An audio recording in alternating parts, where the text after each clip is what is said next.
Bonjour à tout le monde, ici Jean-Claude Selly, guérisseur, magnétiseur en Suisse. Cela me fait plaisir de vous retrouver aujourd'hui pour un nouveau sujet sur la loi de la connexion. Mais tout d'abord, êtes-vous bien abonné à ma chaîne YouTube car cela me permet de vous envoyer d'excellentes énergies.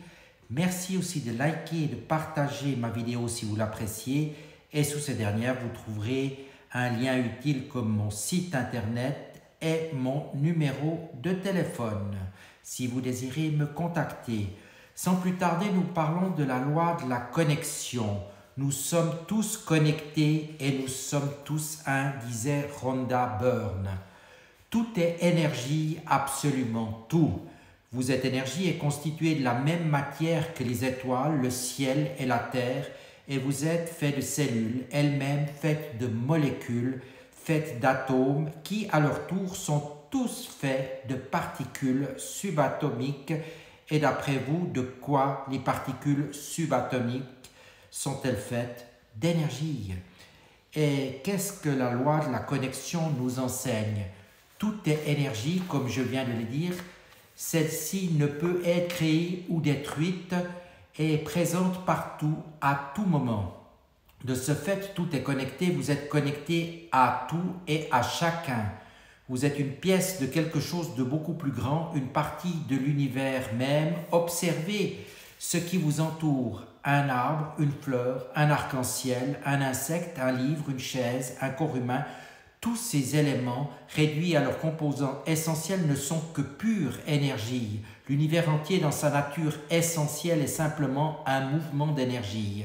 La séparation est une illusion. Si on recule suffisamment dans le temps, à l'origine de l'univers, juste avant le Big Bang, toutes les particules de matière du cosmos étaient reliées en une seule, de la taille d'un petit pois. C'est ce que nous disent les scientifiques aujourd'hui. Cela signifie que vous et moi sommes issus de cette même particule ayant créé ce qui existe aujourd'hui, et même si nous avons l'impression d'être séparés les uns des autres énergétiquement, nous sommes en fait tous reliés.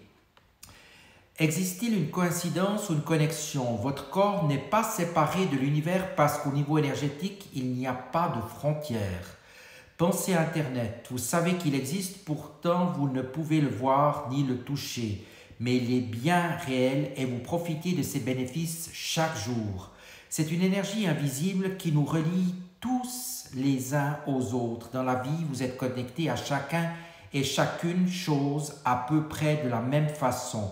Si vous cherchez les indices sur ce lien invisible qui nous unit tous, observez simplement autour de vous. Par exemple, vous est-il déjà arrivé de finir la phrase de quelqu'un à sa place ou de dire exactement la même chose en même temps, d'avoir l'intuition qu'un événement allait se produire? Il ne s'agit pas d'une coïncidence, c'est une connexion. Vous est-il arrivé de penser à quelqu'un et peu de temps après vous croisez cette même personne ou en avez de ces nouvelles? C'est dingue, je pensais justement à toi. Qui n'a jamais prononcé cette phrase au moins une fois dans sa vie? Dans cet exemple, vous avez anticipé les pensées et les intentions de cette personne ou inversement sans même le savoir grâce à ce lien invisible qui nous unit tous. Les scientifiques le confirment, toutes les pensées émettent des ondes électromagnétiques. Ces ondes voyagent à travers le temps et l'espace à une vitesse incroyable et par votre connexion à l'univers, vous avez été capable de capter cette énergie. Qu'en est-il maintenant des neurones miroirs? Mais dans la pratique, comment est-il possible d'utiliser la loi de connexion afin d'améliorer son karma avec l'aide de ce qu'on appelle les neurones miroirs? Toujours dans le même registre, vous êtes-vous déjà demandé pour quelle raison le bâillement des autres vous amène à bâiller à votre tour? Est-ce la preuve de la séparation n'est qu'une illusion? Il se pourrait bien que oui. Derrière ce phénomène anodin et courant se cache quelque chose de plus important que les scientifiques commencent à étudier. En 1990, le neuroscientifique Giacomo Rizzolatti trouva une piste intéressante lors de ses recherches sur des singes. Pendant que l'animal est branché sur des électrodes, le chercheur qui observe tend la main vers son sandwich. Les détecteurs de mouvements s'activent comme si le singe avait posé le geste lui-même alors qu'il se tient immobile et regarde le scientifique. Par la suite, plusieurs tests ont été réalisés. Tous confirmaient que le cerveau du singe reproduisait systématiquement sous forme d'images mentales les gestes qu'on l'invitait à observer. Cette découverte est très importante car elle a permis aux scientifiques de déduire une chose: nous reproduisons à notre insu et simultanément dans notre esprit ce que nous observons. Cela peut nous amener à copier concrètement un geste, comme le bâillement par exemple. Il a été découvert que nous mimions même les émotions. Quand une personne rit, nous avons envie de rire. Quand une personne est triste, nous ressentons de la tristesse. C'est bel et bien la preuve qu'il existe une connexion. Et la science explique ce processus. Le cerveau humain possède environ 100 milliards de neurones répondant à des fonctions spécifiques. Rappelons que les neurones sont des cellules nerveuses dont le rôle est de faire circuler l'information entre l'environnement et le corps au sein même de l'organisme. Les neurones miroirs s'activent en observant ou imaginant quelqu'un faire une action. En d'autres termes, ils sont activés par certains stimuli extérieurs, mais aussi par nos propres pensées. L'effet miroir: si vous pensez de façon positive, si vous êtes joyeux et croyez que la vie est belle et remplie d'amour, les neurones miroirs associés à ces beaux sentiments sont éveillés. En partageant un moment avec vos proches qui se trouvent dans la joie, vos propres neurones se mettront en lien avec cette émotion et vous ressentirez de la bonne humeur. C'est un peu comme si vous mettiez sur la même fréquence. On appelle ce phénomène l'effet miroir. C'est ce que vous devez utiliser pour permettre à la loi de connexion d'agir en votre faveur. Par contre, si vous épanchez sur vos problèmes, si vous êtes stressé, en colère ou en peine d'amour, que se passera-t-il d'après vous? Eh bien, la même chose. Vos neurones miroirs entreront en résonance avec votre état d'être, contribuant à amplifier vos sentiments et influençant votre entourage. Pourquoi? Car nous sommes tous connectés, bien simplement. Une drogue naturelle. Les études scientifiques ont également démontré que les neurones sécrètent des peptides, positifs ou négatifs selon les cas. Que sont-ils exactement? En termes simplifiés, ce ne sont que de petites protéines, mais ce n'est pas parce qu'ils sont petits que les peptides ne sont ni efficaces ni puissants. Ce sont des molécules naturelles que l'on trouve dans les organismes vivants, jouant un rôle crucial dans plusieurs systèmes biologiques. Vous pouvez comparer cela à une drogue naturelle.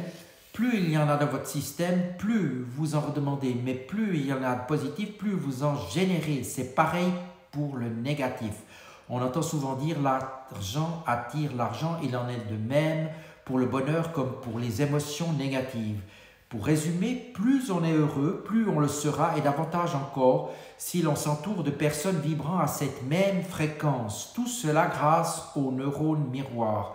Dans les cercles de développement personnel, on vous recommande souvent d'être vigilant sur vos fréquentations et de vous entourer d'individus positifs. Vous en connaissez maintenant la raison. Il en va de même pour vos lectures, ce que vous écoutez, ce que vous regardez sur vos écrans, des gens que vous admirez et prenez pour des modèles, etc. Sachant que vous intégrez ces informations et reproduisez ces comportements, il vous appartient d'enseigner à vos neurones miroirs ce que vous voulez conserver ou pas. Vous pouvez choisir le type d'information qui vous sera le plus bénéfique et délaisser ce qui vous tire vers le bas. En revanche, ne tombez pas dans l'excès de la caricature de vos futures résolutions.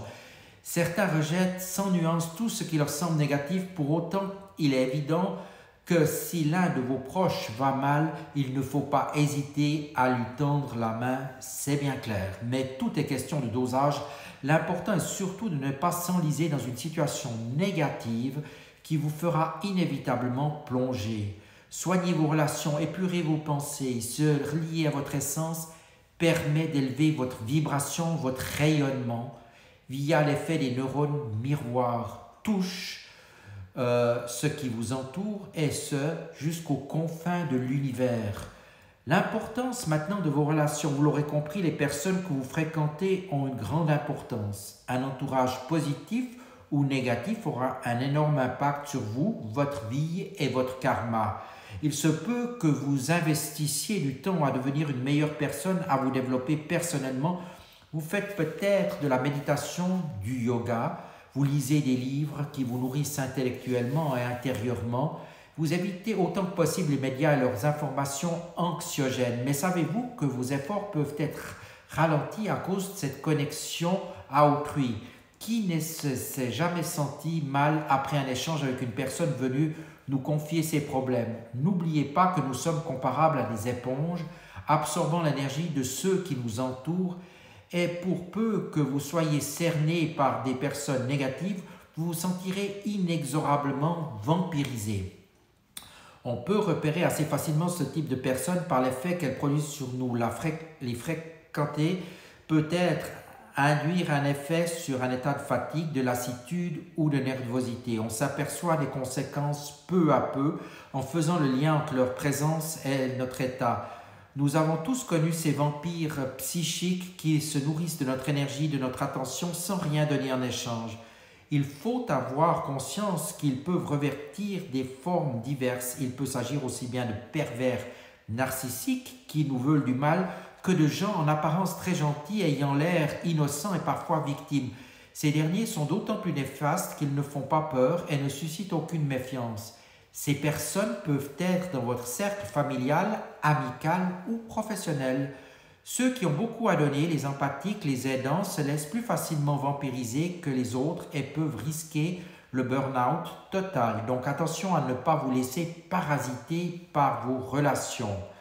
Vous êtes la moyenne des gens que vous fréquentez. Certes, nous sommes des animaux grégaires ayant tendance à vivre en troupeau. Nous n'aimons généralement pas vivre seuls, mais n'oubliez pas ce vieux dicton, il vaut mieux être seul que mal accompagné. Et cela est tout à fait vrai karmiquement parlant. Si vous êtes entouré de gens sombres, négatifs et colériques, vous faites ce qu'il y a de pire pour vous. Pourquoi ? Car vous allez être et faire un peu comme eux, et parfois même de manière inconsciente, toujours à cause de vos neurones miroirs.